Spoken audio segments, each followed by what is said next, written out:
Khan sir शातिर अपराधी हैं, मास्टरमाइंड हैं, फर्जी टीचर हैं। यह बात मैं नहीं कह रहा, ये आरोप लगा रहे हैं बीजेपी के विधायक और पूर्व मंत्री नीरज कुमार सिंह बबलू। जी हां, उनका यही आरोप है। उन्होंने साफ तौर से कह दिया है कि ये जो रोशन आनंद सर के साथ जो चीजें हो रही है उसके पीछे एक ही दिमाग चल रहा है और वो है खान सर का, और इनके खिलाफ कार्रवाई होनी चाहिए। आखिरकार ऐसा क्यों कह रहे हैं पूर्व मंत्री जी, सब कुछ जानेंगे आज की इस खास रिपोर्ट में, तो इसे आखिर तक जरूर देखिएगा। नमस्कार, मैं हूं डॉक्टर सुरजीत सिंह और आप देख रहे हैं YBN बिहार झारखंड। तो जी हां, नीरज कुमार सिंह बबलू सहरसा गए हुए थे। वहां पर मीडिया वालों ने पूछा कि भाई ये रोशन आनंद जी के साथ नाइंसाफी क्यों हो रही है। अब रोशन आनंद जी खुद सहरसा से आते हैं, तो जाहिर सी बात है स्थानीय मीडिया वाले इस तरह का सवाल पूछेंगे। तो नीरज कुमार सिंह बबलू वो भी उसी इलाके से आते हैं, वो पूरा इलाका जो है, तो उन्होंने भी तपाक से कहा, सोचने में जरा सा भी समय नहीं लगाया, साफ साफ कहा कि हाँ जी, हमें भी साजिश की बू तो आ रही है। और रोशन आनंद सर जो है वो जेन्युइन टीचर हैं, और ये फैसल खान जो है, जिसे खान सर कहा जाता है, ये तो फर्जी टीचर है। ये बहका के, फुसला के बच्चों को भ्रमित करता है, और न जाने सिस्टम में क्या सेटिंग है इसकी। ये आरोप इतना संगीन आरोप है जिसको सुनकर के मीडिया वाले भी थोड़े अवाक थे कि भाई इतना बड़ा लीडर मंत्री रह चुका है, उसने सीधे सीधे ये आरोप लगा दिया। बात फिर निकली कि भाई ये जो प्रिंस यादव की मौत होती है विराटनगर में, उसको किस तरीके से आप देखते हैं, तो साफ तौर से कहा कि भाई ये तो हत्या है। यह अलग बात है कि नेपाल पुलिस की जो पोस्टमार्टम रिपोर्ट आई है पहली, उसमें कहा जा रहा है कि भाई ये तो बीमारी के कारण मौत लग रहा है, उसमें किसी भी तरीके से कोई संदेह जैसी बात अभी तक नहीं आई है। हालांकि यह भी कहा जा रहा है कि नेपाल पुलिस उस पोस्टमार्टम रिपोर्ट से बहुत ज्यादा संतुष्ट है नहीं। यही वजह है कि इनके जो 3-4 दोस्त थे प्रिंस यादव के, जो कि साथ में होटल में रुके हुए थे, उनको हिरासत में लिया हुआ है पुलिस ने, पूछताछ चल रही है। और जो उनके दोस्त लोग हैं वो साफ साफ कह रहे हैं कि भाई बीमारी के कारण, एपिलेप्सी की ये जो दवा है वो लेते थे, मानसिक रूप से बहुत स्वस्थ थे नहीं, और न जाने ऐसा क्या हुआ कि उस दिन सांसें इनकी थम गई। तो उनके साथ कुछ भी गलत नहीं हुआ, ये दोस्तों का कहना है। लेकिन यहां पर राजनीति भी हो रही है, और सच क्या है ये तो भाई आगे जब जांच होगी तो समझ में आएगा कि भाई सच क्या है। लेकिन फिलहाल जो सच अभी तक निकल करके आया वो यही है कि वो मौत जो है वो बीमारी के कारण मौत थी, किसी तरह से मर्डर जैसी बात अभी तक नहीं आई है। आगे हो सकता है कि कोई बड़ी साजिश का खुलासा हो जाए, और यही वजह है कि भाई जो रोशन आनंद है खुद भी कदम कुआं थाने में जाकर के धरना दे देते हैं कि भाई खान सर के खिलाफ आप FIR कीजिए, उनको गिरफ्तार कीजिए, क्योंकि सारी साजिश के पीछे वही व्यक्ति जिम्मेदार है। मेरी जो ये हालत हुई है, जो ये दुर्दशा हुई, उसके पीछे यही व्यक्ति जिम्मेदार है। मेरे भाई की जो हत्या हुई है उसके पीछे यही व्यक्ति जिम्मेदार है। सारी साजिश जो है, जो मास्टरमाइंड है, वो यही व्यक्ति है। यह अलग बात है कि जब तक पुलिस के पास कोई ठोस सबूत ना मिल जाए, गवाह ना मिल जाए, क्योंकि सारी चीजें साक्ष्यों के आधार पर होती है, किसी के आरोप प्रत्यारोप कर देने से कोई चीज तो हो नहीं सकती। दूसरी तरफ रोशन आनंद सनातन धर्म का भी कार्ड खेल रहे थे कि भाई मैं सनातनी हूं, मैं सत्य के साथ हूं, मैं धर्म के साथ हूं। तो कुल मिलाकर के रोशन आनंद अब पूरी तरीके से जो है वो हमलावर हो रहे हैं कि भाई हर तरीके से फैसल खान की गिरफ्तारी होनी चाहिए, उसका जो कोचिंग इंस्टीट्यूट है बंद होना चाहिए। और ऐसे में नीरज कुमार बबलू का जो बयान आया वो बहुत अहम बयान है, क्योंकि तेजस्वी यादव भी यही कह रहे हैं, पप्पू यादव भी यही कह रहे हैं, तेज प्रताप यादव भी यही कह रहे हैं कि फैसल खान के खिलाफ जो है कार्रवाई होनी चाहिए। तो उस वक्त तो ये लग रहा था कि भाई चलिए यादव समुदाय वाली बात है, लेकिन अब वहां पर भी वो धर्म संकट में फंसते हुए नजर आए। राजद के तमाम जो नेता लोग थे, चाहे तेज प्रताप अलग से जो उनकी पार्टी है वो भी बोल रहे हैं, पप्पू यादव भी बोल रहे हैं। यानी कि यहाँ पे जो कनेक्शन लग रहा था, जो तेजस्वी यादव का भी बयान आया था, तो लग रहा था चूंकि प्रिंस यादव की मौत होती है, रोशन आनंद के साथ उसको जेल पहुंचाया जाता है, तो इसलिए ये शायद इस भावनाओं में बह गए। लेकिन अब उनके सामने धर्म संकट ये था कि भाई वो तो एम वाई समीकरण के लोग हैं और वाई की तरफदारी तो आप कर रहे हैं और एम तो सामने खड़ा है। आप जिस पर आरोप लगा रहे हैं वो एम से निकल करके आता है, वो मुस्लिम समुदाय से निकल करके आता है।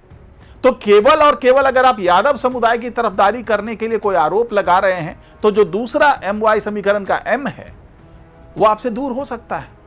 लेकिन ऐसी परिस्थितियों में जबकि यहां पर यादव समुदाय वाला मामला चल रहा है और ये लग रहा है कि भाई ये सियासत उसको लेकर के हो रही है, अब जब नीरज कुमार सिंह बबलू ने ये कह दिया कि भाई हमें भी यही लगता है, तो अब यहां पर ये बात समझ में आती, चूंकि ये भी उसी क्षेत्र से आते हैं नीरज बबलू, तो हो सकता है कि उसके कारण वो ऐसा बोल रहे हो।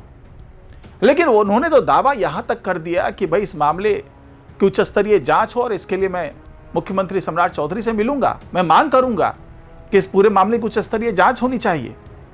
साथ ही उन्होंने यह भी कहा कि अगर हमारी मांगे नहीं मानी गई, इस मामले में जल्दी कार्रवाई नहीं की गई, तो इस पूरे मामले को मैं विधानसभा में उठाऊंगा।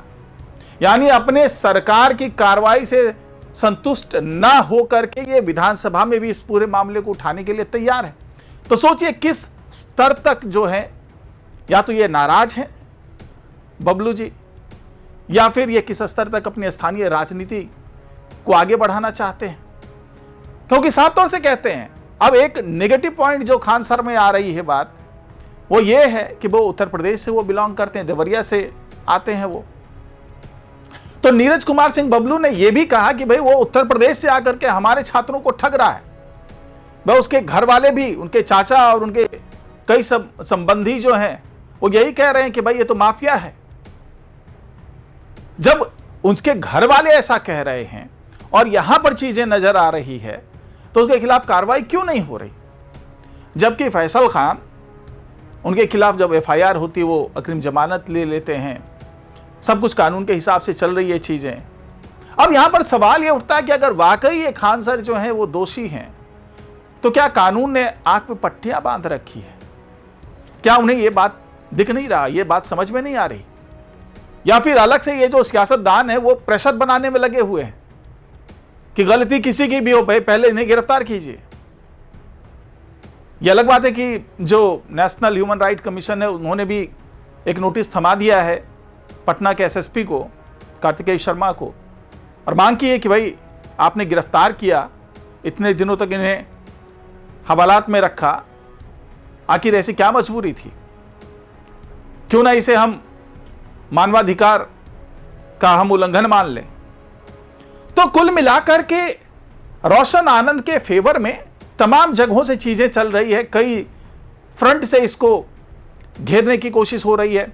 लेकिन यहां पर एक दूसरा सवाल भी उठता है कि क्या कहीं ऐसा तो नहीं है, क्योंकि खान सर की बात करें तो एक बड़ा फैन फॉलोइंग है, अच्छी पकड़ है, और अगर हम पूरे इंडस्ट्री की बात करें, हजारों करोड़ रुपए की इंडस्ट्री, कोचिंग इंडस्ट्री जो है, और उसमें एक बड़ी भागीदारी जो है, बड़ी हिस्सेदारी जो है वो फैसल खान और खान सर का है। तो यहां पर जो एक लामबंद होते हुए कुछ कोचिंग सेंटर के संचालक नजर आ रहे हैं, चाहे वो गुरु रहमान हो, चाहे रोशन आनंद हो, चाहे इसी तरह से और भी जो वहां के बड़े बड़े कोचिंग सेंटर के मालिक हैं, वो एकजुट हो गए। जो सियासतदान है वो एकजुट हो गए, यादव समुदाय के नेता लोग एकजुट हो गए, और निशाने पर कौन? निशाने पर फैसल खान।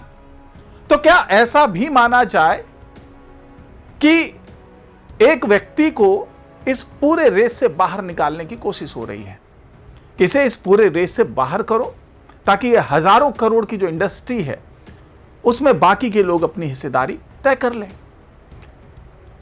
अब सवाल ये उठता है कि भाई रोशन आनंद के जाने के बाद ऐसा नहीं था कि उनका कोचिंग इंस्टीट्यूट बंद हो गया, तो वहां क्लासेस चल रही थी, खान सर के कोचिंग में भी क्लासेस चल रही थी। अब सवाल यहां पर यही उठता है कि किसी के रहने या ना रहने से क्लासेस नहीं रुकेंगी। भाई खान सर का कोचिंग बंद हो जाएगा तो दूसरे कोचिंग सेंटर्स में बच्चे जाएंगे, क्योंकि बच्चों का अपना भविष्य तो है, उसको सुधारना है, तो कहीं ना कहीं तो जाएंगे। तो जो भीड़ अब खान ग्लोबल स्टडी सेंटर में पहुंच रही है, वही भीड़ अब दूसरे सेंटर पर जाती हुई नजर आएगी, यानी कि हिस्सेदारी बढ़ जाएगी बाकी के कोचिंग वालों की। तो क्या यह माना जाए कि यह भी एक तरीके के साजिश है, खान सर के खिलाफ यह भी साजिश की जा रही है? अब यहीं पर सारी चीजें घूम करके आती है कि अगर रोशन आनंद निर्दोष हैं तो उनको सजा क्यों दी गई, क्यों जेल में भेजा गया, क्यों इतने दिनों तक जमानत नहीं हुई? और अगर फैसल खान दोषी हैं तो उनको क्यों छोड़ा गया, वो क्यों बाहर घूम रहे हैं? क्या कानून दोहरा रवैया अपना रहा है, एक को जेल दूसरे को बेल? तो ये बहुत ही अब गुत्थी जो है वो उलझती नजर आ रही है।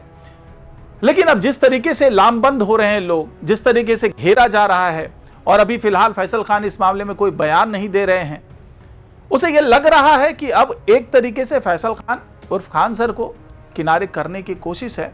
लेकिन अंदर की बात क्या है, अंदर की खबर क्या है, इसका खुलासा धीरे धीरे होगा जब बिसरा की जांच रिपोर्ट भी, जो प्रिंस यादव का बिसरा प्रिजर्व किया गया था, उसकी जांच रिपोर्ट आ जाएगी। सारी चीज़ें साफ हो जाएगी कि वो मौत जो है वो मर्डर थी या बीमारी के कारण मौत थी, वो सारी बातें भी आ जाएगी। साथ ही ये भी पता चल जाएगा कि उस जो विवाद चल रहा है दो टीचर के बीच में, उस विवाद की जड़ में क्या चीज़ें थी, वो सब कुछ अब जांच का विषय है। और शायद यही वजह कि फैसल खान अब चुप्पी साधे हुए हैं कि कानून को अपना काम करने दो, जांच करने दो, जांच में जो चीज़ें निकल करके आएगी, जिस तरीके से साक्ष्य मिलेंगे उस हिसाब से कार्रवाई होगी। इसलिए उसको लेकर के ना हंगामा करने की जरूरत है, ना बयानबाजी करने की जरूरत है। तो इसी लाइन पे अब फैसल खान चल रहे हैं और रोशन आनंद जो है वो जिद पर अड़े हैं कि भाई इनको गिरफ्तार करो, मुझे गिरफ्तार किया, इनको भी गिरफ्तार करो, ये भी इनके बॉडीगार्ड गिरफ्तार हैं, भाई तमाम साक्ष्य मिले हैं कि भाई फायरिंग इनकी तरफ से की गई। तो फिलहाल ये पूरी गुत्थी कब सुलझेगी इसका इंतजार हमें भी है और आपको भी होगा, और जल्दी ही ये सारी चीज़ें हम आप तक लेकर के आएंगे। फिलहाल आज की रिपोर्ट में इतना ही। नमस्कार।